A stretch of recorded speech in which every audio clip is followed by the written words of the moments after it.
مگر وہ بھول گئی تھی کہ ایک ذات ایسی بھی موجود ہے جو ہر وقت ہمیں دیکھتی ہے، جس کی لاٹھی بے آواز ہے، اس کی پکڑ سے کوئی بھی نہیں بچ سکتا۔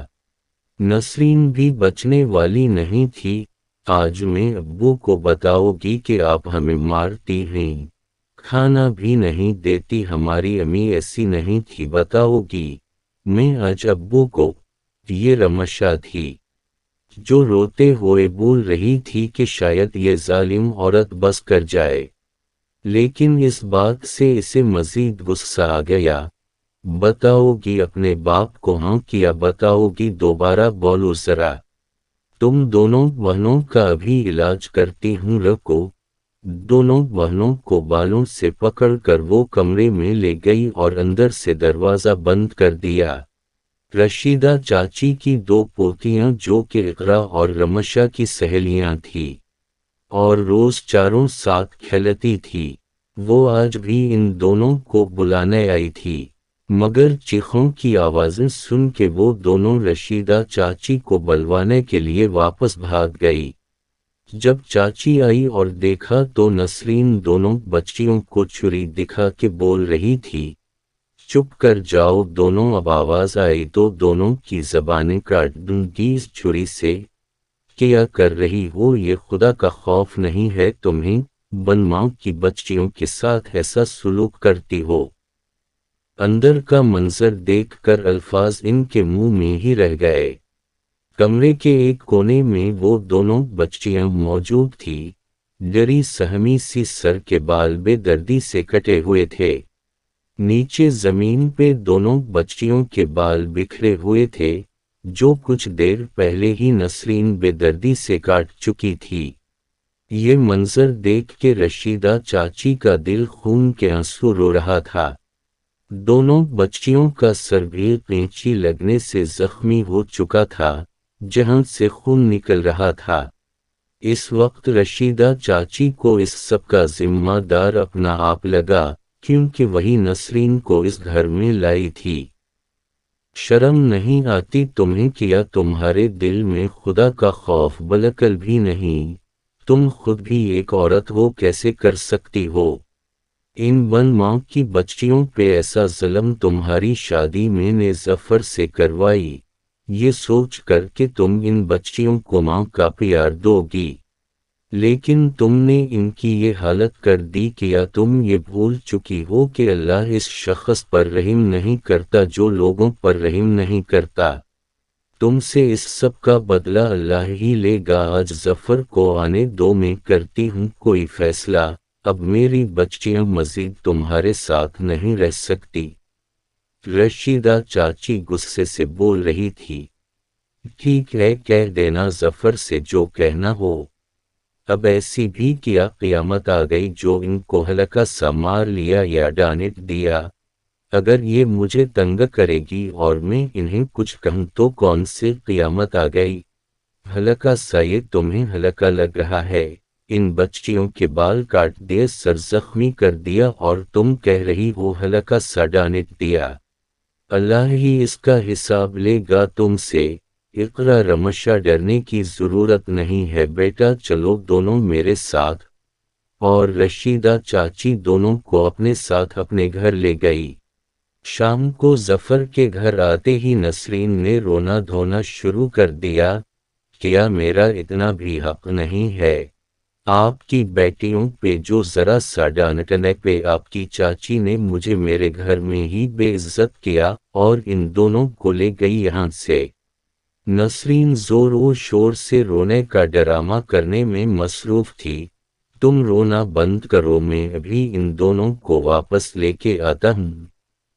کہتے ہی ظفر اٹھا اور رشیدہ چاچی کے گھر کی طرف چل پڑا۔ وہاں رشیدہ چاچی کے گھر اقرا کے دو چاچا لطیف اور عرفان آئے ہوئے تھے، جو دونوں بچیوں کی حالت دیکھ کے کافی غمگین ہو گئے تھے۔ رشیدہ چاچی نے اقرا اور رمشا کے زخم صاف کیے اور اپنی پوتیوں کے صاف کپڑے دونوں بہنوں کو پہنا کر ان کے سر کو سکارف سے ڈھانپ دیا۔ ابھی کچھ ہی دیر گزری تھی کہ دروازے سے ظفر اندر داخل ہوا۔ رشیدہ چاچی سے سلام دعا کے بعد انہوں نے اقرا اور رمشا کو ساتھ چلنے کا کہا، جس پر چاچی نے ان کو صبح کا سارا واقعہ بتایا۔ اپنی آنکھوں سے اپنی بیٹیوں کی ایسی حالت دیکھنے کے بعد ظفر غصے سے پاگل ہو گیا اور فوراً اٹھ کے اپنے گھر کی طرف چل پڑا۔ رشیدہ چاچی ظفر کے دونوں بھائی اور بیٹیاں بھی ان کے پیچھے بھاگ گئے۔ اندر داخل ہوتے ہی ظفر غصے سے نسرین کی طرف بڑھا۔ کتنی جھوٹی اور مکار عورت ہو تم، میری بیٹیوں کی یہ حالت کر کے اب خود مظلوم بننے کی کوشش کر رہی ہوں، چھوڑوں گا نہیں میں تمہیں۔ اس سے پہلے کہ ظفر نسرین پہ ہاتھ اٹھاتا، رشیدہ اور ظفر کے دونوں بھائیوں نے آگے بڑھ کے اسے روکا۔ بہرحال نسرین کو کسی قسم کا پچھتاوا نہیں تھا، وہ ایک ہی بات کر رہی تھی ظفر سے کہ میں تمہاری بیٹیوں کی نوکر نہیں ہوں، مجھے الگ گھر لے کے دو یا مجھے طلاق دو۔ لڑائی بہت بڑھ گئی تھی۔ رشیدہ چاچی اور ظفر کے بھائی اس کا گھر برباد نہیں کرنا چاہتے تھے، اس لیے لطیف اور عرفان نے فیصلہ کیا کہ ظفر دوسرا گھر نہیں لے سکتا، اس کے پاس اتنے پیسے نہیں تھے، وہ تو محنت مزدوری کرتا تھا۔ اس لیے انہوں نے ظفر کو منایا کہ اقرا اور عائشہ کو ہم لے جاتے ہیں، یہ دونوں اب ہمارے ساتھ رہے گی۔ بہت مشکل سے ہی صحیح لیکن ظفر مان گیا۔ اس طرح اقرا عرفان کے ساتھ اور رمشا لطیف کے ساتھ ان کے گھر چلی گئی۔ وقت کا کام ہے گزرنا اور وہ گزرتا چلا گیا، پتہ ہی نہیں چلا اور نسرین کی شادی کو 8 سال گزر گئے۔ اقرا 15 اور عائشہ 17 سال کی ہو گئی تھی، مگر نسرین کو اللہ نے اولاد کی خوشی نہیں دی۔ جو دوسروں کی اولاد پہ ظلم کرتے ہیں ان کی خوشیاں نہیں دیکھ سکتے، وہ خود بھی کبھی خوش نہیں رہ سکتے۔ کسی بھی ڈاکٹر کا کوئی بتاتا تو نسرین وہاں علاج کے لیے پہنچ جاتی۔ 8 سال کے لمبے عرصے بعد نسرین کو ڈاکٹر نے خوشخبری دی کہ وہ ماں بننے والی ہے۔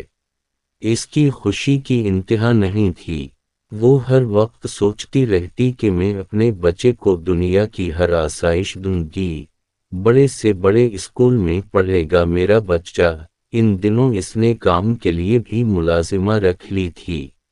ظفر بھی بہت خوش تھا، آخر وہ دن بھی پہنچ گیا جس کا نسرین کو بے صبری سے انتظار تھا۔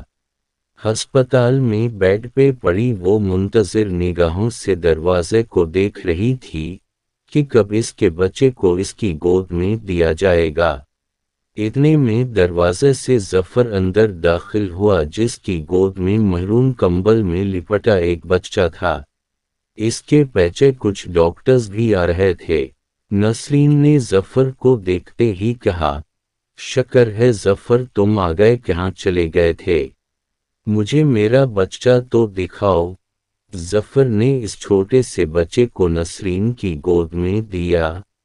نسرین نے جیسے ہی بچے کے چہرے اور سر سے کمبل کو ہٹایا وہ لرز کر رہ گئی۔ بچہ باقی تو ٹھیک تھا مگر اس کی کھوپڑی کی کھال نہیں تھی، سر کے اندر موجود دماغ وغیرہ سب نظر آ رہا تھا۔ ظفر نے جلدی سے بچے کو واپس لیا اور کانپتی ہوئی نسرین کو سنبھالنے لگا جس کا چہرہ پیلا پڑ چکا تھا۔ آج 2 ہفتے گزر چکے، نسرین اور ظفر پہ وہ قیامت گزرے۔ رات کے 2 بج رہے تھے جب پیاس کی شدت سے نسرین کی آنکھیں کھلی۔ کچن میں پانی پیتے ہوئے اچانک اسے وہ سب یاد آیا جو وہ 8 سال پہلے اقرا اور عائشہ کے ساتھ کر چکی تھی، اور اپنا ننھا بیٹا بھی۔ رات کے اس کچن میں کھڑی نسرین کے کانوں میں مسلسل ان بچیوں کی آوازیں گونج رہی تھی، امی مت مارے اقرا کو، امی چھوڑی میرے بال نہ کاٹے، مت کرے امی، صرف ایک دفعہ معاف کر دے، اس کے بعد کبھی آپ کو تنگ نہیں کریں گے۔ شاید اپنی اولاد کو ایسی حالت میں دیکھنا ہی تھا جو آج نسرین ان معصوم بچیوں کے درد کو محسوس کر رہی تھی۔ چیخ چیخ کر روتے ہوئے وہ کچن میں ہی زمین پر بیٹھ کر اللہ سے معافیاں مانگنے لگی۔ رونے کی آواز سن کر ظفر بھی بھاگتا ہوا کچن میں آیا۔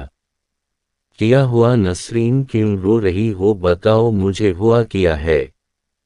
ظفر نے ہوش باختہ ہو کے پوچھا۔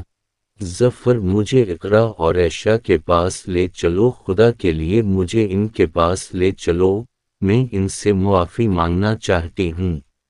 آج اپنی اس حالت کی ذمہ دار میں خود ہوں، نہ میں ان پہ ظلم کرتی نہ آج میرے ساتھ یہ سب کچھ ہوتا۔ جب تک وہ مجھے معاف نہیں کرے گی اللہ بھی مجھے معاف نہیں کرے گا، مجھے لے چلو ان کے پاس۔ زاروں قطار روتے ہوئے نسرین نے ظفر سے کہا، ابھی بہت رات ہو چکی ہے، میں کل صبح تمہیں ان کے پاس لے جاؤں گا۔ ظفر نے کہا اور اسے سہارا دیتے ہوئے کمرے میں لے آیا۔ اگلے دن صبح سویرے ہی ظفر اور نسرین عرفان اور لطیف کے گھر روانہ ہوئے۔ اقرا اور رمشا اپنی چاچی کے ساتھ کچن میں ان کا ہاتھ بٹانے میں مصروف تھی۔ جب باہر سے باتوں کی آوازیں آنے لگی، لگتا ہے کوئی آیا ہے، چلو چل کے دیکھتے ہیں، عرفان کی بیوی نے کہا اور وہ تینوں باہر آ گئی۔ باہر کا منظر دیکھ کر اقرا اور رمشا کو اپنی آنکھوں پہ یقین نہیں آ رہا تھا۔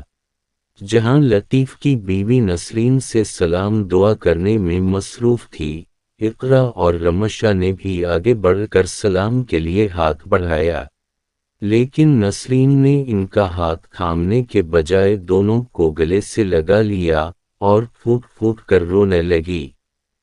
مجھے معاف کر دو بیٹا، میں تم دونوں سے معافی مانگنے آئی ہوں۔ میں نے تم دونوں کے ساتھ بہت برا سلوک کیا، اس کی سزا بھی مجھے مل چکی ہے۔ مجھے معاف کر دو اور میرے ساتھ گھر چلو۔ جب تک تم دونوں مجھے معاف نہیں کرو گی تب تک اللہ بھی مجھے معاف نہیں کرے گا۔ اقرا اور رمشا نے نسرین کی طرف دیکھا جو بے حد کمزور نظر آ رہی تھی۔ آنکھوں کے گرد گہرے سیاہ حلقے موجود تھے، وہ بہت بیمار نظر آ رہی تھی۔ دونوں بہنوں نے اسے معاف تو کر دیا تھا مگر ساتھ چلنے سے انکار کر دیا تھا۔ اب واپس وہ دونوں اس گھر میں نہیں جانا چاہتی تھی اور اس گھر میں وہ بے حد خوش بھی تھیں۔ 2 دن وہاں گزارنے کے بعد نسرین اور ظفر واپس آ گئے۔ آج ظفر کام پہ چلا گیا تھا جبکہ نسرین گھر میں بالکل اکیلی تھی۔ آج پہلی بار اسے اس تنہائی سے خوف آ رہا تھا مگر اب کچھ نہیں ہو سکتا تھا، یہی تنہائی اور اکیلاپن اس کا مقدر بن چکا تھا۔